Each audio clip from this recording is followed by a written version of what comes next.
Good morning, everybody. Thank you, Dr. Abhishek. We are now presenting the case which has been multidisciplinary, and it is very important for us to know the cause of it. So I request Dr. Ahmed Alam, our senior resident, to present the case.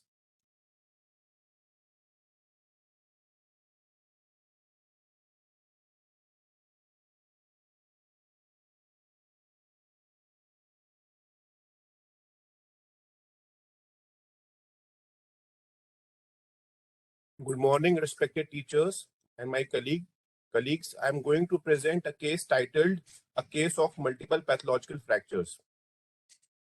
Patient Mrs. SS, 37 years of age, resident of Azamgarh, presented to us to our endocrinology OPD for pre-operative evaluation of diabetes mellitus, systemic hypertension and deranged thyroid function test. The operative procedure to be performed was open reduction internal fixation of fracture left neck femur. She was in a usual state of health until 6 months when she developed pain in her left groin region. It was associated with difficulty in walking. Imaging was done and she was diagnosed to have fractured left neck femur. There is no history of trauma prior to fracture, no history of bony deformity, bony pain, intake of glucocorticoids in any form, difficulty in getting up from squatting position, polyuria, shortness of breath, hemopsis, breast lump, hematuria, or constitutional symptoms. 3 months prior to presentation, she was diagnosed to have hypertension and diabetes. There is history of hospital admission for increased blood pressure. There is no history of blurring of vision, altered mental status, chest pain, or shortness of breath. During the same admission... Alam, sorry to interrupt you here. What was the age of the patient? It was mentioned? 37 years of age. 37 years old. During the same admission, she was diagnosed to have diabetes mellitus. 1 month prior to presentation, she underwent total thyroidectomy at Tata Memorial Center, Varanasi. There was history of swelling in left lobe of thyroid, approximately 2 into 2 centimeters, which was noticed for the first time 5 months back. FNAC was suspicious for malignancy. The post-operative period was uneventful. There is history of menstrual irregularity for last 3 years. She had cycles at 45 to 60-day intervals, approximately 6 to 7 cycles per year. The last menstrual period was 3 months prior to presentation. There is no history of hot flashes, night sweats, galacturia. There is history of weight gain for last 3 years with rounding of face and distension of abdomen. There is history of easy bruisability with bluish discoloration with no definite history of trauma. There is no history of broad linear reddish stria over abdomen, thighs, or shoulders. There is no history of excessive hair growth, acne, no history of backache, renal calculi, skin infections, increased pigmentation, or persistent headache or change in vision.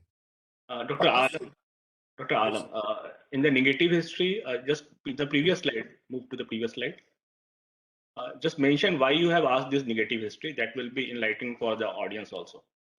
Sir, in view of the, if you can see the positive history, patient has history of weight gain and she has history of menstrual irregularity with history of easy bruisability and pathological fractures. So we were considering a possibility of Cushing syndrome. So when we are taking a history of Cushing syndrome, we should look for other features as well. For example, features of androgen excess such as excessive hair growth or acne. Patient can have pathological fractures of vertebrae which can result in backache. Patient can have hypercalciuria which can cause renal calculi. They can be, as the patient is immunocompromised, so she can have skin infections and increased pigmentation. And last two history are basically to look for the cause of Cushing syndrome. Increased pigmentation would give us a clue regarding it's a ACTH dependent or independent process, and persistent headache and change in vision would point to a pituitary source of Cushing syndrome. Okay. There is also history of fracture right neck femur in 2016. There was no history of trauma, and she underwent open reduction internal fixation with dynamic hip screw at Department of Orthopedics, Banaras Hindu University. There is no significant family history. Coming to drug history, she is on 3 antihypertensives, telmisartan 40 mg, amlodipine 5 mg, and chlorothiazide 12.5 mg. She is on oral anti-diabetic drugs, metformin 1 gram, glimepiride 2 mg. She was prescribed elemental calcium, calcitriol, and cholecalciferol after she underwent total thyroidectomy, but she was not on levothyroxine supplementation post total thyroidectomy. To summarize, 37-year-old female presented with pathological fracture of left neck femur and menstrual irregularity in the form of oligomenorrhea with history of weight gain and easy bruisability. She has been recently diagnosed to have hypertension and diabetes with one episode of hypertensive urgency. There is also prior history of pathological fracture of right neck femur in 2016 and history of total thyroidectomy 1 month prior to presentation. And Dr. Alam, why this patient was not started on levothyroxine post thyroidectomy? Sir, they performed surgery, and after that they were planning to give they were planning to give radioiodine. That's why they didn't start levothyroxine. We were not sure why they didn't start levothyroxine supplementation after performing thyroid surgery. After performing thyroid surgery, she was referred to Department of Orthopedics for getting her fractured neck femur operated. Then they sent to us for pre-operative evaluation. There she for pre-evaluation for diabetes, hypertension, and delayed thyroid function test. So that is how she came to us. Okay, thank you. So based on clinical features, we kept a diagnosis of Cushing syndrome with secondary osteoporosis with pathological fracture of bilateral neck of femur with secondary hypertension and diabetes mellitus with post-total thyroidectomy, query being indication being thyroid malignancy. Coming to differential diagnosis of Cushing syndrome, it can be endogenous, it can be exogenous. The points in favor of endogenous Cushing syndrome was that there was as such no history of intake of glucocorticoids, and presence of hypertension also favors endogenous over exogenous Cushing syndrome.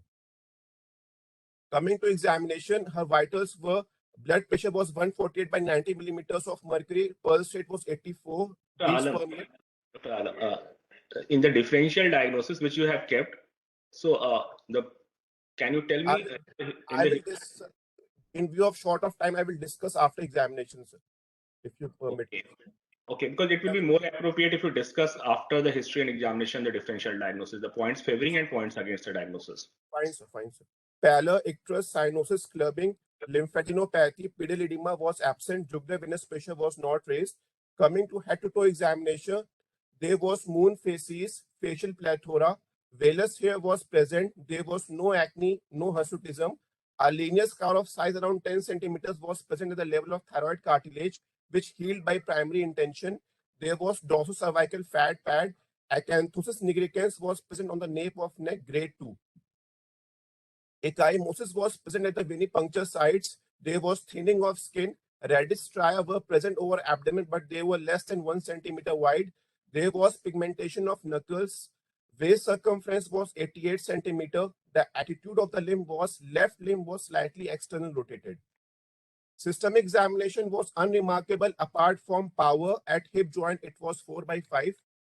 To summarize, my history and examination, 37-year-old female presented with weight gain, oligomenorrhea, and pathological fracture of left neck femur. She had features of protein catabolism in the form of bruising, proximal myopathy, and thinning of skin. She also had hyperpigmentation of knuckles. The discriminatory features are those features which increases the likelihood of it being Cushing syndrome. The signs in our patient was facial plethora, proximal myopathy, bruising, skin thinning, and also hypertension and diabetes mellitus with secondary osteoporosis at a young age. The less discriminatory features were weight gain, oligomenorrhea, central obesity, and buffalo hump. So differential diagnosis, the presence of hyperpigmentation, it rules out exogenous Cushing syndrome and ACTH independent Cushing syndrome. So we are left with ACTH dependent Cushing syndrome, which can be pituitary adenoma or ectopic ACTH syndrome. The points in favor of pituitary adenoma was a slow and indolent course, the female gender, young age of onset. The point against was that there was no features of androgen excess. For ectopic ACTH secreting tumors, the point in favor was coexisting thyroid malignancy. That is, medullary thyroid carcinoma can secrete ACTH, which can cause ectopic ACTH syndrome. The points against was slow and indolent course. Usually, ectopic ACTS syndrome has florid manifestations and male gender favors ectopic ACTS syndrome. So our provisional diagnosis was ACTH-dependent Cushing syndrome, cause being pituitary adenoma with pathological fracture secondary to osteoporosis with secondary hypertension and diabetes mellitus with post-renal thyroidectomy. Coming to investigations, her hemoglobin was 13.6. Total leukocyte count showed a neutrophilic pleocytosis with eosinopenia. Her creatinine, liver function, electrolytes were normal. Lipid profile showed hypertriglyceridemia. HbA1c was 7.6%. ECG showed left axis deviation with left ventricular hypertrophy and 2D echo moderate concentric LVH.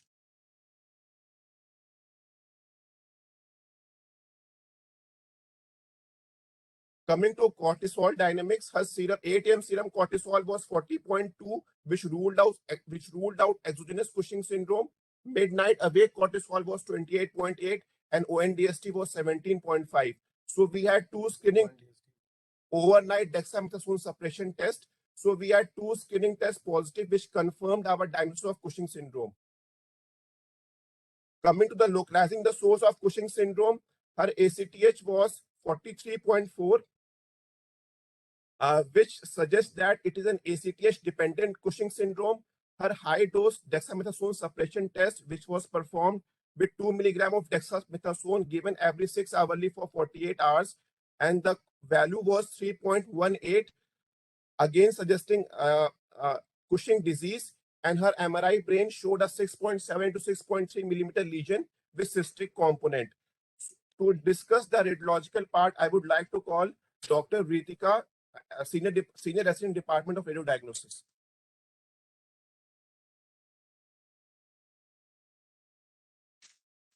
Good morning, everyone. So this is anteroposterior view of skeletal radiograph of pelvis showing bilateral hip joints and proximal femur. The findings include fracture right head of femur, which is inferior to the fovea capitis. Along with this, there is old united fracture of neck of right femur with screws and nails, as we can see over here. On the left side, we can see subchondral fracture of head of left femoral neck with crescent sign, as we can see a radiolucent line over here, suggestive of, we can see a subchondral fracture of left femoral head. This is the subchondral fracture with a crescent sign, which is a radiolucent sign, as we can see over here, just beneath the subchondral fracture, suggestive of stage 3 avascular necrosis according to Pickett and Arlen staging. Along with that, we can see a mid-cervical fractured neck of left femur with lot of surrounding callus formation, as we can see over here. Additional findings include old united fracture of inferior left-sided pubic rami. So overall, the findings include fracture head of right femoral head inferior to the fovea capitis, old united fracture of right neck of femur, stage 3 avascular necrosis of left head of femur, and mid-cervical fracture of left neck of femur.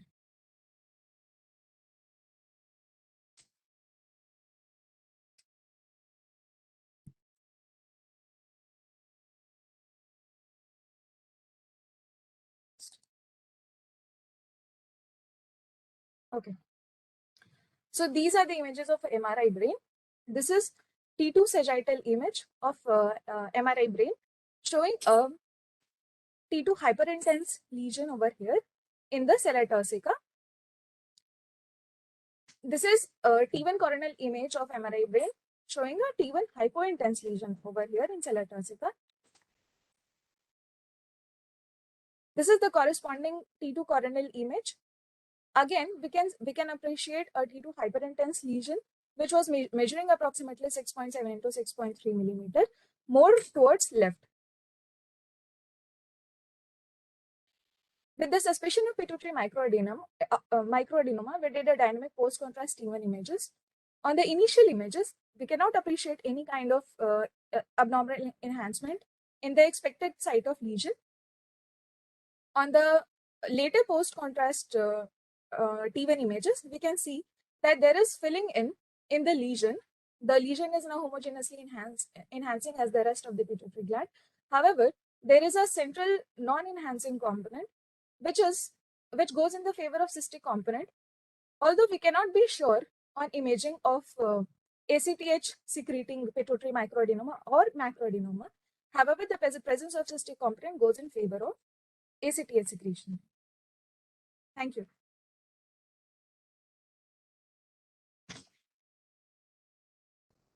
Thank you, Dr. Vritika. Now coming to the investigation which were performed out prior to our presentation, USD neck, which showed a 1.8 into 1.2 centimeter nodule. As per the ACR thyroid staging, it was category 5, which suggests that nodule is highly suspicious and should undergo FNAC if size is more than 1 centimeter. Her FNAC as per Bethesda staging was category 5, suspicious for malignancy. FDG PET was also performed prior to surgery, prior to thyroid surgery at Homi Baba, with a provisional diagnosis of follicular carcinoma of thyroid with metastasis. However, apart from uptake in left lobe of thyroid and at multiple fracture sites, there was no significant cervical or mediastinal lymphadenopathy. And rest of the schedule system was absolutely normal. There was no suspicious lung nodule or any metastasis in the liver. The final histopathology report revealed differentiated papillary thyroid carcinoma classical type. There was capsular invasion, but there was no extra thyroid extension or lymphatic or vascular invasion. So as per AGCC TNM staging, it was stage 1 and ATA low risk tumor. DEXA scan showed Z score of -2.1 at lumbar vertebrae, and thyroid function test post thyroid surgery showed hypothyroidism. So the final diagnosis was ACTH dependent Cushing syndrome, corticotropinoma of size 6.7 to 6.3 millimeter with secondary osteoporosis with pathological fracture, bilateral neck or femur with secondary hypertension and diabetes mellitus with post-total thyroidectomy due to papillary thyroid carcinoma, and as per histopathology, it was stage 1 and ATA low risk tumor. Coming to management, patient was kept on medical treatment in view of COVID pandemic from December 2020 till August 2021. With the dose she was on prior to surgery was ketoconazole 800 milligrams per day and cabergoline 1.5 milligram per weekly. And 8 cortisol on this treatment was 20.1, the target being 9 to 12 microgram per deciliter. Finally, she underwent endoscopic transnasal transphenyl hypophyseectomy at Department of Neurosurgery, BHU. Post-operative day 3 serum cortisol was 1.5, which predicts long-term remission. She was discharged on hydrocortisone 20 milligrams per day and levothyroxine 125 mics per day. Follow-up at 3 months, 8 AM serum cortisol after stopping hydrocortisone for 24 hours was 1.26. HbA1c was 5.6%. And at present, she is not on any oral anti-diabetic drugs or antihypertensives. This is the latest photograph of the patient. The histopathology was consistent with pituitary adenoma. Immunohistochemistry showed synaptophysin positive, which is the best broad spectrum marker for pituitary adenoma. The hormone staining was not done. Ki-67 index was 1 to 2%, which shows the tumor being of a low-grade category. What next? We need to monitor for recurrence of Cushing syndrome, as long-term recurrence rate is up to 30%. Patient has to be kept on thyroid hormone suppression therapy with a TSH goal as per ATA low-risk category being 0.5 to 2. Need to monitor for recurrence of papillary thyroid carcinoma with thyroglobulin determination with a goal of TG of less than 0.2 nanogram per ml and ultrasonography annually of neck and surgical fixation of fractured neck femur and avascular necrosis. Now coming to discussion, the most common cause of Cushing syndrome is exogenous administration of glucocorticoids. An endogenous Cushing syndrome is classified as ACTH dependent and ACTH independent. The most common cause being pituitary adenoma. and in ACTH dependent followed by ectopic ACTH secreting tumors. In ACTH independent, adrenal adenoma followed by adrenal carcinoma and rest other causes. Coming to signs and symptoms, the most common sign is obesity, which is seen in around 85% of patients. And osteoporosis is present in around 50% of patients. Coming to discriminatory features, purple stria around 60 to 70%, muscle atrophy around 50 to 60%, and bruising in 1/3 of cases. So gross clinical picture is not always present. High index of suspicion is required in many cases. The skeletal manifestations are osteoporosis predominantly of trabecular bones, spontaneous fractures of rib, pubic and ischial rami and vertebrae, healing of fracture with abundant pseudocallus formation, osteonecrosis of head of femur and humerus, and suppression of growth velocity in children. The take-home message which I would like to convey is that the classical features of Cushing syndrome are well known since Harvey Cushing's initial description in 1912 and 1932. This is Mini G, the index patient of Harvey Cushing's. However, this gross clinical picture is not always present. So high index of suspicion, I would reiterate, high index of suspicion is required in many cases. Cushing syndrome is an important cause of secondary osteoporosis. Therefore, careful consideration for the possibility of Cushing syndrome is necessary in case of young patients who present to us with pathological fractures. Thank you. Thank you, Dr. Alam. It was really a nice presentation. And I can see from the chat, there are so many feedbacks. That means the case has generated a lot of interest. So I request Professor N.K. Agrawal, sir. Sir, your comments after final points, and then we will start taking questions or some feedback from our audience. Yeah, we can see that this case was came to our system of medical science as a fracture which was trivial trauma. So a young female, this was 5 years back, she was 32 probably that time. So we have to investigate a cause of fracture before we impart on the treatment, so that we can improve the quality of bone which forms after treatment. So this is also important, that multiple reasons for pathological fractures are investigated and they are taken care of, so that this patient may not have developed the second fracture, which has because the disease continued in her. So we can see that pathological fractures are to be investigated. This was the basic motto behind this presentation. Okay. Thank you, sir. So I request Professor Madhukar Rai, sir. Sir, your feedback, because I see you have commented on the chat. Sir, you can unmute and give your feedback.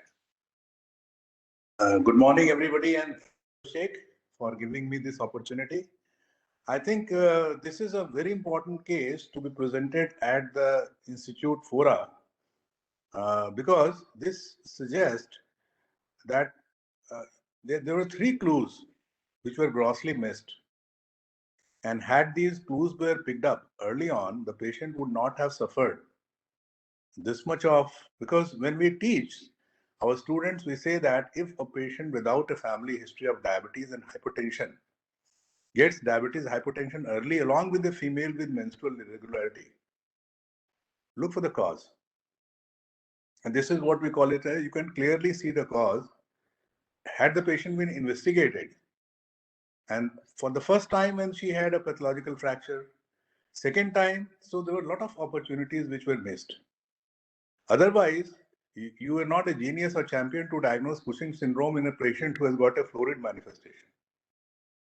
We are not here to treat the patient at the late stage when most of the complication has occurred and the life of the patient is. So this is a classical case where the textbook teaching should be followed. If you find a patient who comes to you early on with either of these things, and she had got so many clues which pointed out that the patient needed investigation way back for a secondary cause rather than treating the symptom of hyperglycemia or hypertension or a fracture or something like that in isolation. So this is what I wanted to say, So this needs to be emphasized and re-emphasized. Thank you, And sir. this Thank umpteen you. number of. Thank you, Okay, sir. thank you. I request Professor S.K. Singh, sir. Sir, your feedback. Thank you, Abhishek. Yes, as Dr. Madhukar has said, I also had the same feeling after seeing this case, that there should have been a proper referral and a standard textbook teaching should be followed. Like in this case, patient had a pathological fracture in 2016, and the causes of pathological fracture 2016 when the patient was 32 years old, secondary should have been the first possibility, and that could not be investigated at that time, or nobody had suspected for secondary leading to pathological fracture. They gave another interpretation of hypertension to be referred to already identified case of underlying hormonal, particularly the glucocorticoid. There are two possibilities: the glucocorticoid excess or growth hormone, which can lead to diabetes, hypertension in recent onset, as Madhukara has said. So that should have been suspected at that stage. And then patient had also given an opportunity to refer to endocrinology with the thyroid nodule. It was another opportunity that was again missed, and that surgery was done without referring patient to endocrine services. And then subsequently, patient had fluorid signs by time she was referred to endocrinology services for surgical clearance. She had the fluorid signs of Cushing. So we are not saying that we diagnose it early. We missed the diagnosis almost 4 or 5 years. And it has been said that the pathological fracture even can precede the onset of Cushing's, clinical Cushing's. So even if there is a subclinical Cushing, patient can have pathological fracture. So imagine we spent almost 5 years before we picked up the correct diagnosis of this case, and patient had suffered all these maladies. So this is the message from the presentation. The case has nicely been managed, and multidisciplinary approach has been in place. One more important thing, that orthopedic surgeon should always suspect underlying cause of avian, because at first time also I'm sure there had been avian and pathological fracture. Second time, as the radiologist suggested, there was avian, which could again be due to underlying cause, and the trauma, alcoholism, and Cushing's or glucocorticoid exogenous exposure. These are the commonest causes of avian, and perhaps that time also it was missed. So this case brings us to understand that a classical textbook teaching should be always be followed in our clinic. Thank you very much. Thank you, sir. I request Dr. Anand, a quick question from your side. Thank you, sir. It's really a nice case. I just want to know the two things. One, whether it is any visual symptoms was there, because in MRI it seems to be indented the optic chiasma. And second, was the PET was involved the brain initially when it was done, or just below the neck? It was performed below the neck, sir. And there was no visual complaints as such. There was no visual complaints. So the visual field evaluation has been done properly, no? Sir, we in patients who present to us with microadenoma, we don't go for visual testing unless patient has definite history of visual complaints. So it was 6.7 to 6.3 millimeter tumor. Yeah, one more thing. FDG PET was done in this case, which was not required at all, because in differentiated thyroid carcinoma or cancer, FDG PET is not a investigation of choice for localizing secondaries. It is the radioiodine scan or whole body scan, which is investigation of choice to pick up metastasis of differentiated thyroid cancer. It may be of use in poorly differentiated or undifferentiated thyroid cancer, but not in this case. So FDG PET was also a waste, I would say. Okay. I request Dr. Upender, quick question from your side. Dr. Upinder Kaur? Sir, am I audible, sir? Yes, you are audible. Okay. Dr. It was a very nice presentation. Minor question. In one of your slides, you said that the distinguishing feature between the endogenous and exogenous Cushing is the presence of hypertension. So isn't hypertension also seen in exogenous Cushing? Ma'am, I said that it favored hypertension is seen more frequently in endogenous Cushing's as compared to exogenous. 75% in endogenous as compared to around 20% in exogenous, because the synthetic steroids we give, usually they lack mineralocorticoid activity. So that's the reason that in patients with exogenous Cushing syndrome, we don't find hypertension that often as we find in endogenous Cushing syndrome. Thank you. Once again, thank you, Dr. Upinder. Thanks Department of Endocrinology, especially Head of the Department, Professor N.K. Agarwal sir, for a wonderful presentation from your department. It was really a nice case, which has emphasized the importance of early diagnosis. If this case, as already mentioned by our various panelists, that if the case has been detected on the clinical suspicion in early stage, that will lead to more rewarding. So now I move to second presentation, and I request the moderator, Dr. Kavita Meena, to initiate it.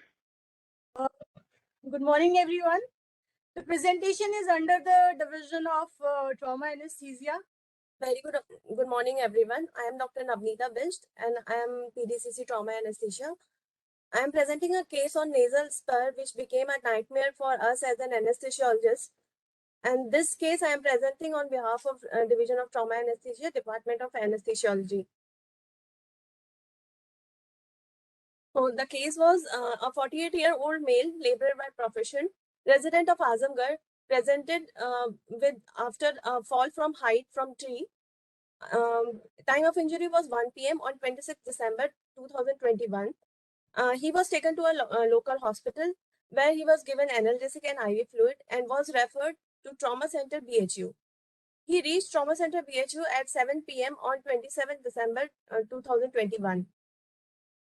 He had complaints of severe pain in neck and over jaw area since injury, which was non-progressive and non-radiating in nature, weakness in all 4 limbs since 1 day, and reduced sensation below neck since 1 day.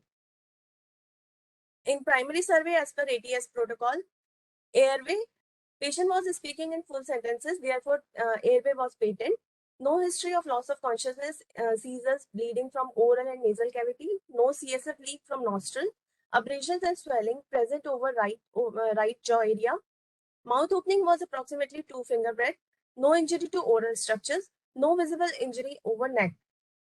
Tenderness was present over jawline, trachea was midline, and no deformity or crepitus on anterior neck examination. Tenderness was present over posterior neck. So the airway was patent and protected, and cervical collar was applied. Breathing and ventilation, respiratory rate was approximately 23 per minute. Patient was tachypneic. SpO2 was 96 to 98% at room air. No visible injury over the chest region. Chest rise was equal on both the sides. No tenderness present over chest. It was resonant in all the chest zone, and bilateral bronchovesicular sounds were present in all the zones with no added sound. So breathing and ventilation was also adequate. In circulation, pulse rate was 93 per minute, regular, normal in volume. Blood pressure was 130 by 76 millimeter of mercury in right arm in supine position. Capillary refill time was 2 seconds. Peripheries were warm, and on auscultation, S1 and S2 heard with no added sound. Disability assessment, patient was conscious oriented. Glasgow coma score was E4, V5, M6. Pupils were bilaterally reactive to light and were equal. No fracture or deformity was present over the limbs. In exposure and environment, multiple bruises and lacerations were present over arms, hand, thigh, and knees. Temperature was 98.7 degree Fahrenheit axillary, and patient was covered with blankets after examination. So on summary, on the basis of primary survey, it was a case of fall from height leading to suspected cervical spine injury. In secondary survey, Ample history was taken. There was no history of any allergies, no known medical illness, no past medical or surgical illness. Patient has taken 2 doses of Covishield vaccine. Last meal was taken in the morning approximately 10 hours back, and water was taken 1 hour back. And there was a fall from height 1 day back. In general examination, every patient had average build, no pallors, clubbing, cyanosis, ictus, or lymphadenopathy was present. Patient was conscious, oriented with intact speech and memory. In neurological examination, motor examination, tone was reduced in all 4 limbs. Power was 3/5 bilaterally in upper limb and 2/5 bilaterally in lower limb. And deep tendon reflexes were bilaterally absent in upper and lower limbs. In sensory examination, touch and pain was reduced below neck. Vibration and joint position was also reduced.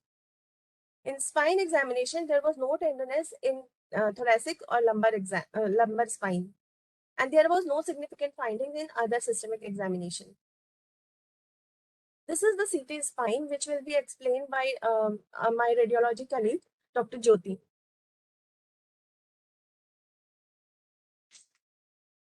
Good morning, everyone. So this is a sagittal NCCT scan. This is a mid-sagittal scan on which we can, this is bone window. On this scan, we can see that there is a oblique fracture line passing from posterior to anterior, involving the odontoid process of the C2 vertebra with anterior displacement of the odontoid. So this is a type 1 fracture according to Roy-Camille classification. Thank you.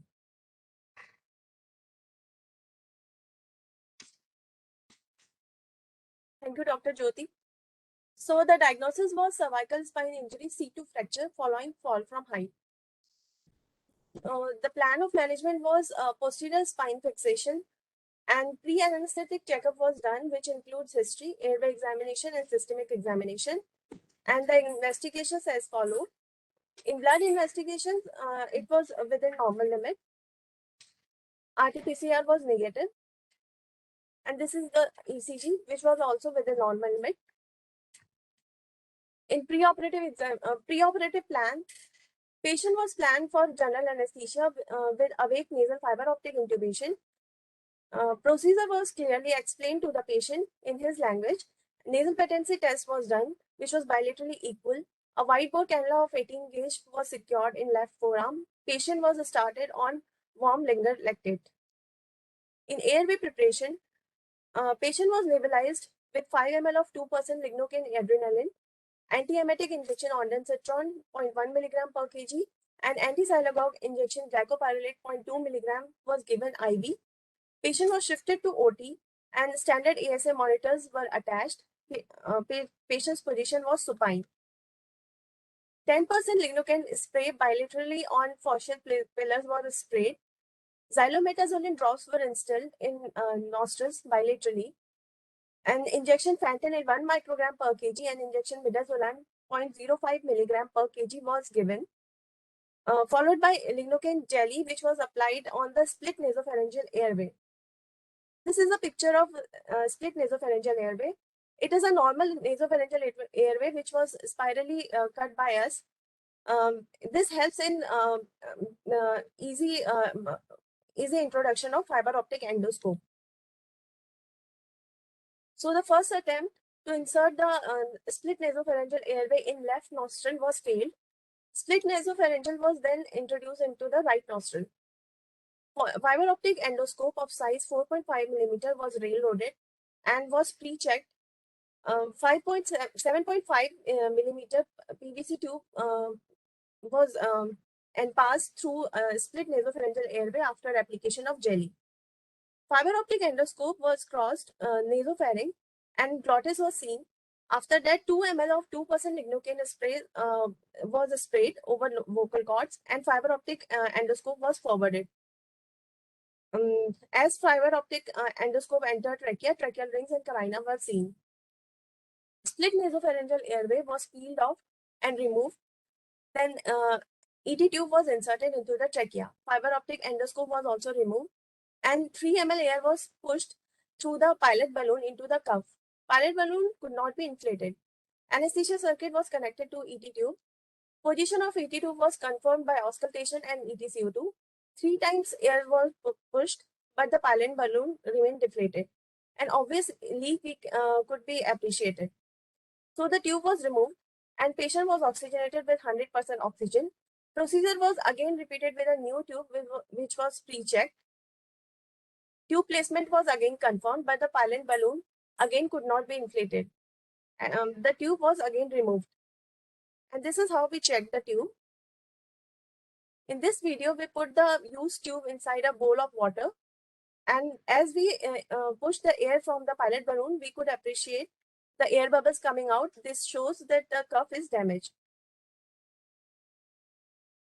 At this point, we suspect some nasal deformity that is leading to the frequent cuff rupture. So we changed our plan from nasal to oral fiber optic intubation. For that, we applied a ovosapien airway in the oral cavity of the patient, through which fiber optic endoscope was introduced. This is the picture of oral fiber optic intubation. Patient was intubated with 8.0 millimeter cuff PVC tube in single attempt, inflated with 3 ml of air. Tube position was confirmed by auscultation. Bilateral air entry was present in all the zones. Tube was fixed at 23 centimeter at the angle of mouth. And then patient was induced using injection propofol 2 mg per kg and injection vecuronium 0.1 mg per kg for muscle relaxation. These were the post-intubation vitals. Patient was carefully proned over the bolsters with manual inline stabilization, and adequate padding of the dependent parts were done.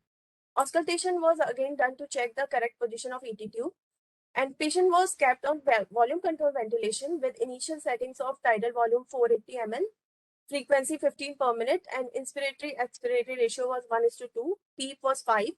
50-50 air oxygen mix with isoflurane was used for the maintenance of anesthesia.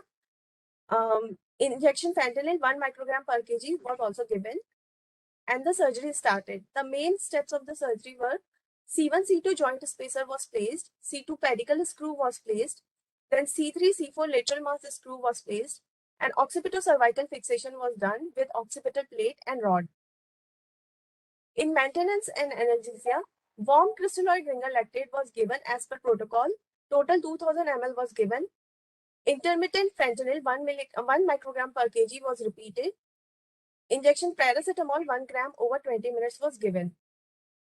Just you mention as per protocol, which protocol you are mentioning? Sir, we give holiday sagar. We give fluid as per holiday sagar formula, where we use the where we initially give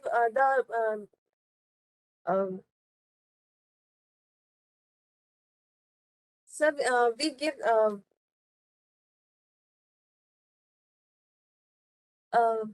the deficit fluid. Sorry, sir. We give the deficit fluid from which patient is fasting like for 10 hours, 12 hours. And then we give the maintenance fluid, and then we add the surgical loss and the urine output into it. Okay. Duration of surgery was 210 minutes. Duration of anesthesia was 240 minutes. And blood loss was 250 ml. Urine output was 550 ml. Patient was turned supine on completion of surgery. Then reversal was given as patient started to breathe, as adequate ventilatory efforts were present. Patient was awake. Trachea was extubated after proper suctioning of oropharynx. And patient was shifted to post-anesthesia care unit for monitoring, and was shifted to ward after 4 hours of observation. In follow-up, we clearly explained the difficulty we faced in procedure to the patient, and we also explained the workup plan to the patient.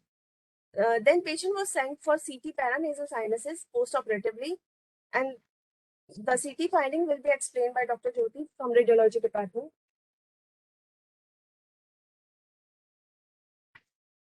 So this is a CT, PNS, coronal sections, bone window. In this, we can see that there is a slight deviation of nasal septum, which is a C-shaped deviation towards the right side.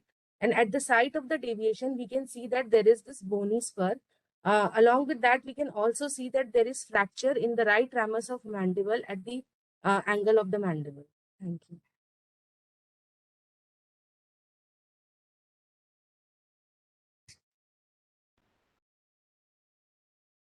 So,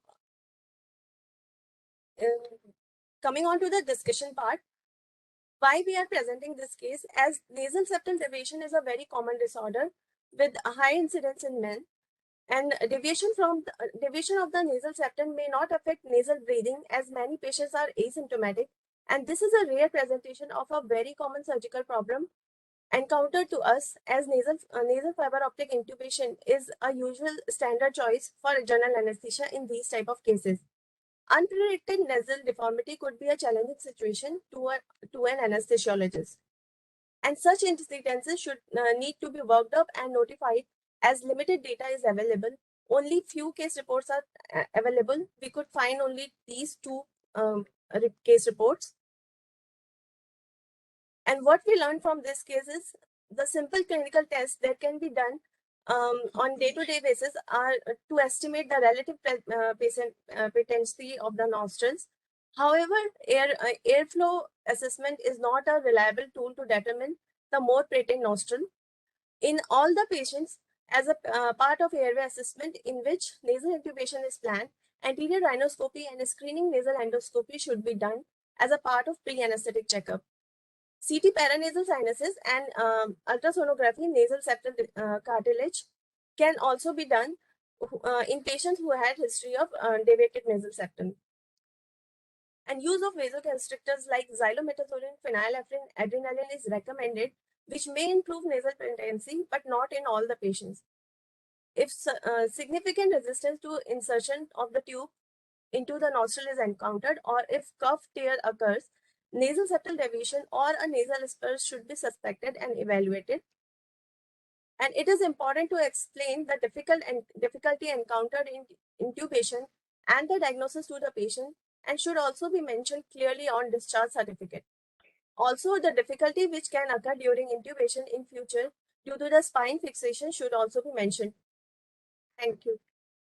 These are the references. Thank you. So a very nice presentation. My sincere apology that by mistake I said division of cardiac anesthesia. It was division of trauma anesthesia. So I request Dr. Kavita, if you want to add something, you can add, and then we will start the discussion. You already completed your presentation in time. So it was a very rare and challenging case. For us anesthesiologists, it is not a usual scenario where we can't negotiate the nasotracheal tube from both the ears. So it was really rare, and we could only diagnose it after the CT scan, face CT scan of the patient. So though we do the thorough pre-anesthetic checkup of the patient, but somewhere we are lacking, like in this case. So if we are planning for nasal intubation, nasal fiber optic intubation, or if we have a patient who already have a history of deviated nasal septum, then these patients should be screened. There should be a screening, like we have mentioned, anterior rhinoscopy or nasal endoscopy or nasal cartilage USG before going forward with our plan of anesthesia. So how we should complement our already existing pre-anesthetic checkup guidelines with such kind of things. Thank you, sir. Okay. So that was a nicely emphasized points that need to be checked in the pre-anesthetic checkup. Okay, Dr. Siva, you can unmute and you can ask your question. Good morning, sir. I'm here. Regarding to this particular case, I would have suggested if they have examined the nasal cavity with the fiber optic endoscope before introduction of this split nasopharyngeal airway, they could have easily picked up the spur on the table itself before introduction of the SNPA. And for generally before nasal intubation, I would like to suggest if they start practicing that instead of checking the nasal patency to rule out any nasal pathology, if they go for anterior rhinoscopy just by with a speculum or a endoscope in pre-anesthetic checkup, it will be very easy to pick up. And in this case, I would also like to ask, the patient also presented with mandibular tenderness on examination. If they have gone for the facial CT scan even before that, they would have easily picked up the spur. So generally for nasal intubation, examination with anterior rhinoscopy will be better than checking for nasal patency. That should be the take-home message, I think. Thank you, sir. Thank you, Dr. Siva. Yes, Dr. Kavita, you want to say something? Sir, I would like to say that the patient initially presented to the neurosurgery department, so only the CT scan of the cervical spine was done. The facial CT was not done. The facial CT was done afterwards when we encountered this problem. That's why the mandibular fracture was not picked up earlier. Okay. I request Professor Sanjeev Gupta, sir. Sir, you can unmute and give your comments. Thank you, Dr. Abhishek. I think Dr. Shiva has considered some of the points which I had put in the chat box. I wanted to know, how do you test for nasal patency? And as Dr. Shiva said, that if you're planning a fiber optic endoscopy, you could have done it with the endoscope on table and avoided the problems that you encountered. And the second point is, what is the plan for the fracture mandible? I understand that this patient has been operated by the neurosurgery department, because you later on you picked up a fracture mandible also on the post-operative CT scan. So these are the 2 points that I would like your comments on. So the first part of the question for checking of nasal patency, I would like Dr. Namita to answer that question.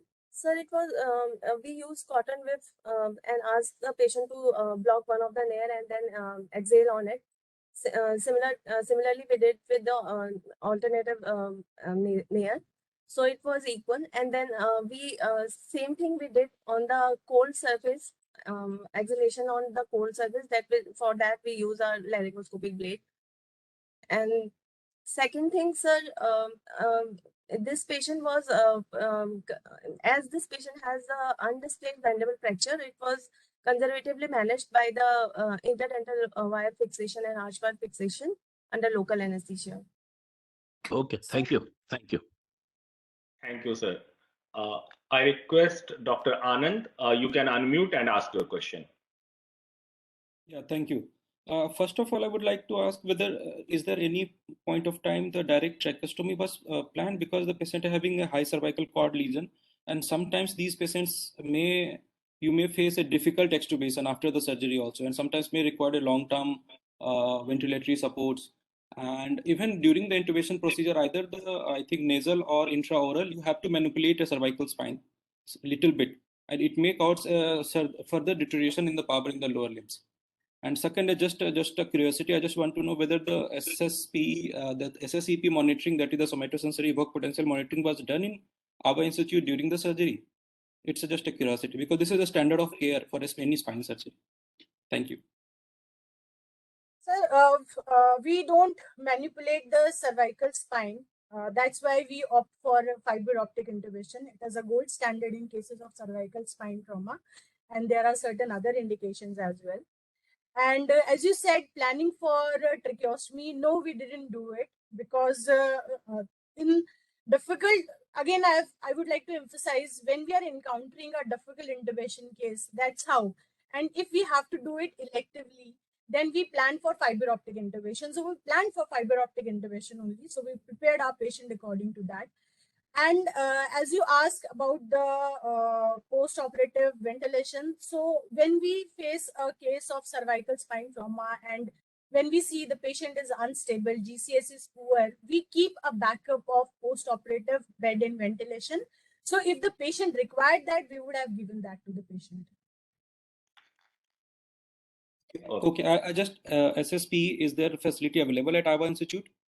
Intra-op somatosensory work potential monitoring? Sir, it is available. So whenever these kind of surgeries are done, it is done under monitoring. Oh, thank you. That's great. Thank you. Thank you, Dr. Anand. I can see one comment on the chat that surgical management of high cervical cord injury should also be highlighted in the presentation. Sir, for that, I would like to ask Dr. Ravi Shankar. He'll give his comment on this. Okay. Good morning, everyone. Am I audible? Yes, sir. You are audible. Okay. Really a very nice presentation. Sir, now you are not audible. Sir, we have a neurosurgery SR. I would like to call upon the neurosurgery SR. He would answer. Okay, we have sir with us. Yes. I think there is some internet issues there. Sir, your voice is not clear. So I request Dr. Kavita, you can ask the SR neurosurgery to. Yes, sir. Dr. Ajit will answer these queries. Thank you, ma'am.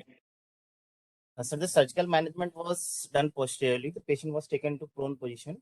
C1, C2 joint spacer was placed, with followed by C2 pedicle screw was placed. C2, C3 for additional support we placed C3, C4 lateral mass screw, which was fixed with occipital plate and rod. उससे पूछें दुबे से कि क्या करना चाहिए हम लोग को. Sir, you can mute yourself. Okay, thank you. So now I request Honorable Director, sir, your comment on the presentations. Thank you, Sheikh. Well presented both the cases. First, about the second case, this practical problem which the anesthesia people pointed out here, and a lot of discussions, good discussions. In fact, presentation was also good. The only thing, like Professor Sanjeev Gupta asked, that though later on it was found out mandible fracture, so management of that also. Otherwise, nice presentation.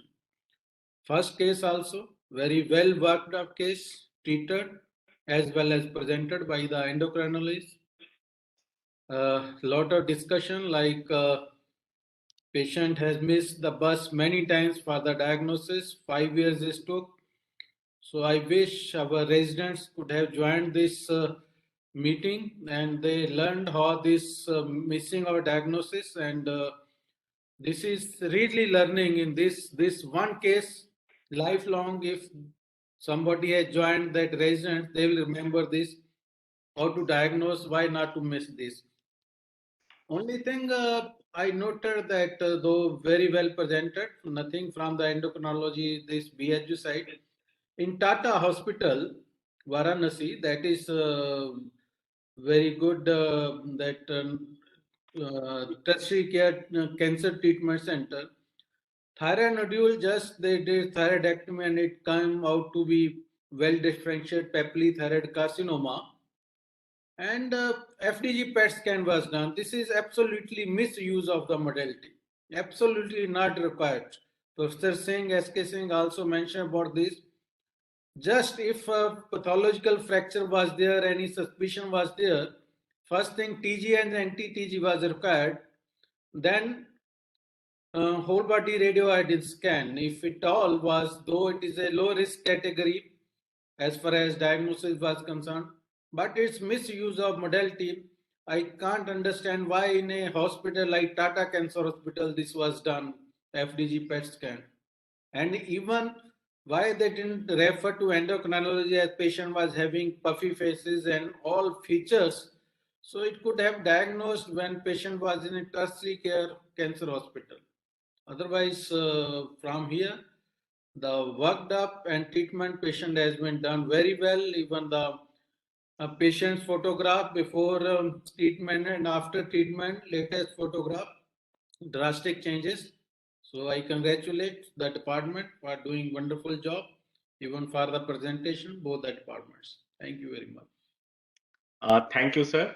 So thank you everyone for joining this meeting, and see you at the next Clinical Society meeting.